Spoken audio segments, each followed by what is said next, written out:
So our next topic is need to resolve conflict. हमारा जो आज का नेक्स्ट टॉपिक है वह है कॉन्फ्लिक्ट या विवाद उत्पन्न होने पर समाधान की ज़रूरत। Actually democratic country in a democratic country it is the responsibility of the government to resolve the conflict that occurs between the state government and the community and the different communities।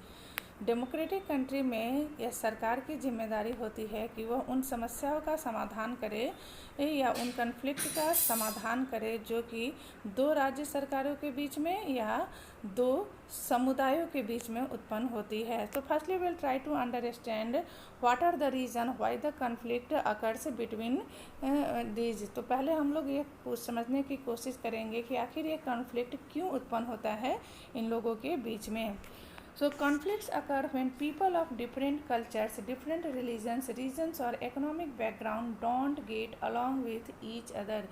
Conflict तब उत्पन्न होता है जब अलग अलग religion, धर्म के लोग, अलग संस्कृति क्षेत्र के लोग और इकोनॉमिक बैकग्राउंड के लोगों के बीच में अच्छी तरह से समन्वय नहीं हो पाता है और when some among them feel they are being discriminated against, और उनमें से कुछ लोगों को ऐसा महसूस होता है कि उनके साथ भेदभाव किया जा रहा है। People may use violent means to settle their differences, और ऐसी स्थिति में अपने डिफरेंसेस को सेटल करने के लिए, डिफरेंसेस को मिटाने के लिए वो संभव है कि हिंसात्मक रूप ले ले। This leads to fear and tension among others living in an area, जिसके कारण उस एरिया में रहने वाले बाकी लोगों के बीच में भय और टेंशन का वातावरण उत्पन्न हो जाता है। The government is responsible for helping to resolve conflicts. तो ऐसी स्थिति में सरकार की यह जिम्मेदारी होती है कि वह इस कॉन्फ्लिक्ट या विवाद का समाधान करे। So let's read about some of the conflict in our society and the role of the government in resolving them। तो यहाँ हम लोग ये समझने की कोशिश करेंगे कि हमारे सोसाइटी में जो कॉन्फ्लिक्ट उत्पन्न होते हैं उसको सरकार कैसे रिजॉल्व करती है। So firstly we will read about that the Indian Constitution। The Indian Constitution laws lays down the basic rule or laws that have to be followed by everyone। हमारे भारतीय संविधान में कुछ बेसिक रूल और laws, कुछ basic नियम और कानून बनाए गए हैं जिसे सभी इंसानों को, सभी लोगों को, जनता को फॉलो करना चाहिए।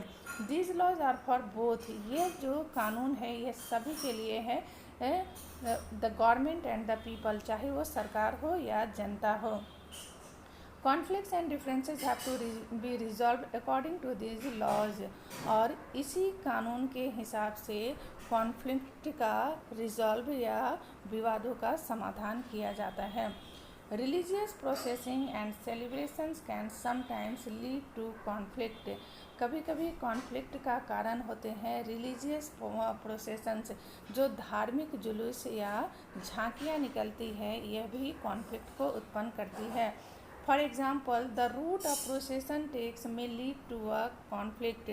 जैसे कि जिस रूट से यह प्रोसेसन या झांकी निकलती है ये कभी कभी कॉन्फ्लिक्ट उत्पन्न कर सकती है। जैसे कि हम देखते हैं कि हमारे यहाँ मुहर्रम के समय कुछ प्रोसेसन निकलता है एक पर्टिकुलर रिलीजियस कम्युनिटी के द्वारा, उसी तरह रामनवमी के समय में एक प्रोसेसन निकलता है पर्टिकुलर रिलीजियस कम्युनिटी के द्वारा। So it may lead to conflict. तो यह कभी कभी ऐसे रूट या रास्तों से निकलता है जिसके कारण कॉन्फ्लिक्ट या विवाद उत्पन्न होता है, क्योंकि इस रूट में ऐसा पॉसिबल है कि किसी दूसरे धर्म को मानने वाले लोगों का आवास हो। The government, particularly the police, play an important role in getting representative of concerned communities to meet and try and arrive at a solution। Government specially जो सरकार का रोल हो, सरकार स्पेशली जो पुलिस का रोल होता है, इसमें बहुत बड़ी भूमिका पुलिस इसमें निर्वाह करते हैं। पुलिस वहाँ के जो रिप्रेजेंटेटिव होते हैं उस कंसर्न उस कम्युनिटी या समुदाय के जो रिप्रेजेंटेटिव होते हैं जहाँ जिस रूट से यह झांकी निकलने वाली होती है, उन लोगों से मिलते हैं और बात करके कोशिश करते हैं कि समस्या के समाधान पर पहुंचा जाए। At times there is a fear that violence may erupt, और कभी कभी ऐसा इस बात का डर होता है कि हिंसात्मक घटनाएं घट सकती हैं, with people throwing stones or trying to disrupt the procession। पत्थरबाजी की घटनाओं के द्वारा प्रोसेसन या झांकी या जुलूस को डिसरप्ट करने की कोशिश की जा सकती है। The police is responsible for ensuring that violence does not take place. तो ऐसी स्थिति उत्पन्न न हो, इसके लिए पुलिस को यह सुनिश्चित करना पड़ता है, और इसी विवादों के समाधान के लिए पुलिस आगे की कार्रवाई करती है, वहाँ के रिप्रेजेंटेटिव से मिलती है और समस्या का समाधान या इस कॉन्फ्लिक्ट के किसी समाधान पर पहुँचने की कोशिश करती है। Rivers too can become a source of conflict between states. कभी कभी नदियों का पानी भी दो स्टेट के बीच में कॉन्फ्लिक्ट उत्पन्न करता है। अ रिवर में बिगिन इन वन प्लेस। ऐसा संभव है कि रिवर किसी एक जगह से वह उत्पन्न हो निकले, फ्लो थ्रू अनदर, और दूसरी जगह से बहते हुए जाए, and and in a third, और किसी तीसरी जगह पर आकर उसका समाप्ति हो। The sharing of river water between different places that the river goes through is becoming an issue of conflict. तो रिवर का पानी जो एक जगह से निकलकर दूसरी जगह बहते हुए तीसरी जगह तक आ जाता है, यह जो होता है इसके कारण भी दो स्टेट के बीच में या दो से अधिक स्टेट के बीच में कॉन्फ्लिक्ट उत्पन्न होता है इन रिवर के पानी के बंटवारे को लेकर। For example the Kaveri water dispute between Karnataka and Tamil Nadu. इसी तरह का एक डिस्प्यूट उत्पन्न हुआ कर्नाटका और तमिलनाडु गवर्नमेंट के बीच में, और यह डिस्प्यूट कावेरी वाटर डिस्ट्रीब्यूशन को लेकर था। The water stored in Krishnanagar dam in Karnataka में कृष्णानगर डैम को बनाकर, बांध को बनाकर वाटर को स्टोर किया गया। Is used for irrigating a number of districts, जिसका इस्तेमाल बहुत सारे डिस्ट्रिक्ट में सिंचाई के लिए किया गया। And for meeting the needs of the city of Bangalore, और बेंगलोर के वासियों की ज़रूरतें, पानी की जो समस्याएं थी उन ज़रूरतों को पूरा करने के लिए इसका इस्तेमाल किया गया कृष्णानगर डैम का।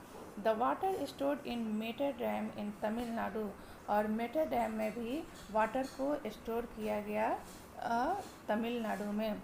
Is used for crops grown in the delta region of that state, और इस कृष्णानगर डैम का पानी का इस्तेमाल किया जाता था तमिलनाडु की जो डेल्टा रीजन में क्रॉप्स का ग्रो होता था, जो खेती की जाती थी, उसके लिए उस क्रॉप्स की सिंचाई के लिए इसका इस्तेमाल किया जाता था। A conflict arises between both dams are on the same river. ये कॉन्फ्लिक्ट इसलिए उत्पन्न हुआ क्योंकि दोनों ही बांध जो थे एक ही डैम और एक ही नदियों के ऊपर बने हुए थे। वो थी कावेरी नदी के ऊपर ही कृष्णानगर डैम और मेटर डैम बने हुए थे, जो कि दो अलग अलग स्टेट में थे। एक ही कृष्णानगर डैम कर्नाटका और मेटर डैम जो था वो तमिलनाडु में था। The down stream dam in Tamil Nadu can only be filled up with water is release from the up stream one located in Karnataka. Down stream जो डैम था वह तमिलनाडु में था, और इस डैम में पानी तभी भरता था जबकि कर्नाटका अपने यहाँ से पानी छोड़ती थी, क्योंकि ये जो रिवर का सोर्स है वह कर्नाटका से उत्पन्न होता है और तमिलनाडु से बहते हुए जाती है। Therefore, both states cannot get as much water as they need for people in their states। इस समस्या के कारण दोनों ही स्टेट के जनता को उतना पानी नहीं मिल पाता था जितनी की उन्हें ज़रूरत थी। दिस लीड्स टू कॉन्फ्लिक्ट, और यही कॉन्फ्लिक्ट का कारण बना। The central government has to step in and see that a fair distribution is worked out for both state. तो सेंट्रल गवर्नमेंट जो है उसके लिए जब इस तरह के विवाद दो सरकारों के बीच में उत्पन्न होता है तो एक स्टेप लेती है और वह पानी का जो डिस्ट्रीब्यूशन होता है देखती है कि पानी का सही डिस्ट्रीब्यूशन दोनों राज्यों के बीच में हो, जिससे कि दोनों राज्य ही लाभान्वित हो सकें. So here we can see that this is the picture of the Kaveri water. ये कावेरी वाटर का पिक्चर है जो कि फ्लो कर रही है. और this conflict between the Tamil Nadu and the Karnataka government it is from the last 3 years. ये जो है लगभग पिछले 30 बरस से ये कॉन्फ्लिक्ट दोनों सरकारों के बीच में चल रही है. Thanks for watching my videos, and in the next class I will explain about the equality and justice.